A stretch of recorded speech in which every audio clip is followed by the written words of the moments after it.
Hello বন্ধুরা, welcome to my channel Sourav Susmita's vlog. আশা করি তোমরা সবাই খুব ভালো আছো আর আমিও খুব ভালো আছি।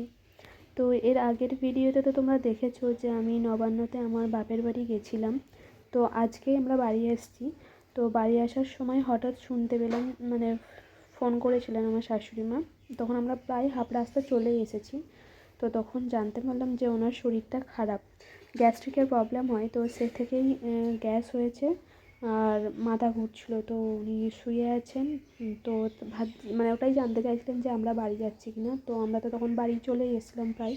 তো তাই বাড়ি এসে দেখলাম যে খাওয়া দাওয়া তো করতেই হবে, রান্না তখনও হয়নি। তাই তাড়াতাড়ি করে স্নান করে ফ্রেশ হয়ে তো দেখো আমি রান্না বসিয়ে দিয়েছি ভাত।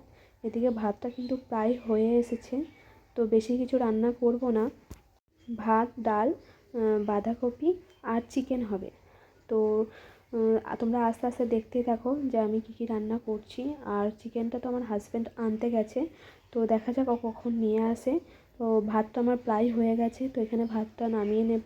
তারপর দেখো আমি এখানে চিকেনের জন্য যে কাটাকুটিটা করে নিচ্ছি, কারণ বাঁধাকপিটা দেখলাম যে আমার শাশুড়িমা আগেই কেটে রেখেছিলেন। তো সেই কারণে বাঁধাকপিটা আর কাটতে হয়নি। তো ওইদিকে আমি ডালটা সেদ্ধ করতে বসিয়ে দিয়ে এদিকে মাংসের জন্য যেটুকু কাটাকুটি দরকার সবটাই কেটে নেব। পেঁয়াজ আদা রসুন এগুলো সব ঠিকঠাক করে কেটে নেব। একা হাতেই সবটা করছি, তো তার কারণে কিন্তু যদি ভিডিওর মধ্যে কোনো প্রবলেম হয় তোমরা কিন্তু ম্যানেজ করে নিও। অনেকটাই কিন্তু লেট হয়ে গেছে, কারণ রান্না টান্না করতে এখন এসেছি, আসার পর স্নান করেছি, তারপর রান্না বসিয়েছি। তো দেখা যাক যত তাড়াতাড়ি করা যায়। তো এদিকে দেখো আমার ডালটা কিন্তু প্রায় হয়ে এসেছে, সেদ্ধ করে আমি আবার করে বসিয়ে দিয়েছিলাম। তো ফুটে এসছে, হয়েই গেছে প্রায়। তো ডালটা নামিয়ে নেব, ডালটা নামিয়ে তারপর বাঁধাকপিটা করে নেব। তো এখনও মাংস নিয়ে আসেনি, আমার কিন্তু অর্ধেক প্রায় কাটাকুটি হয়ে গেছে। তো দেখো এদিকে কিন্তু বাঁধাকপিটাও আমার হয়ে গেছে এর মধ্যে, কারণ ফোনের ভিডিও আর অন করা হয়নি। কারণ তোমরা বুঝতেই পারছো যে এক হাতে রান্না আর এক হাতে ভিডিও করা একটু প্রবলেম হয়। তো বাঁধাকপিটা ওই রান্না করে নিয়েছি। তো বাঁধাকপিটা হতে হতে দেখছি আমার এদিকে সব কাটাকুটি হয়ে গেছে, আলু পেঁয়াজ টমেটো রসুন লঙ্কা সব কিছুই রেডি। তো মাংসর জন্য রেডি হয়ে গেছে। এদিকে দেখছি তার মধ্যে আমার হাজব্যান্ড মাংস নিয়ে চলেও এসেছে। তো মাংসটাও আমাকে ও ধুয়ে দেবে, ততক্ষণ আমি মশলা করে নেব। মাংসটাও কলতলার ওইদিকে ধুচ্ছে, তো তাই ভাবলাম যে ততক্ষণ তাহলে আমি মশলাটা করে নিই, কারণ ডাল বাঁধাকপি তো হয়ে গেছে। তো তাই জন্য দেখো আমি মশলা মিক্সিতে করে নেব।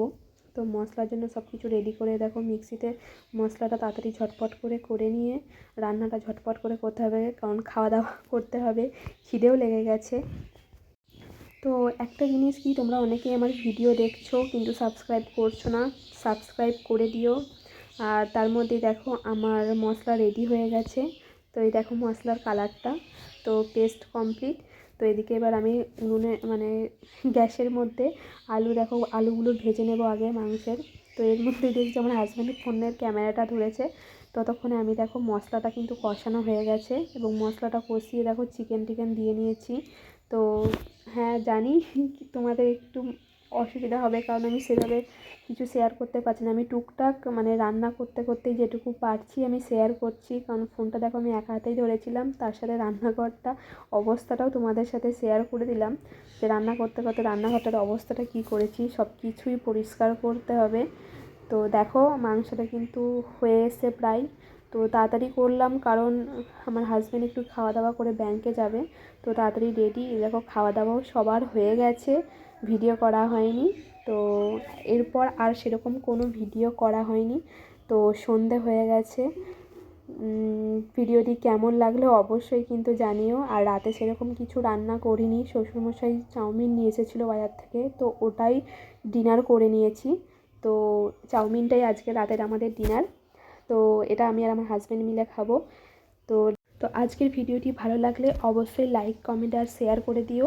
আর যারা যারা আমার চ্যানেলটিকে এখনও সাবস্ক্রাইব করোনি অবশ্যই আমার চ্যানেলটিকে সাবস্ক্রাইব করে দিও। তো আজকের ভিডিওটি এই পর্যন্তই। তো জানি না কীরকম কী শেয়ার করলাম, যতটুকুই পারলাম শেয়ার করেছি। তো চলো টাটা।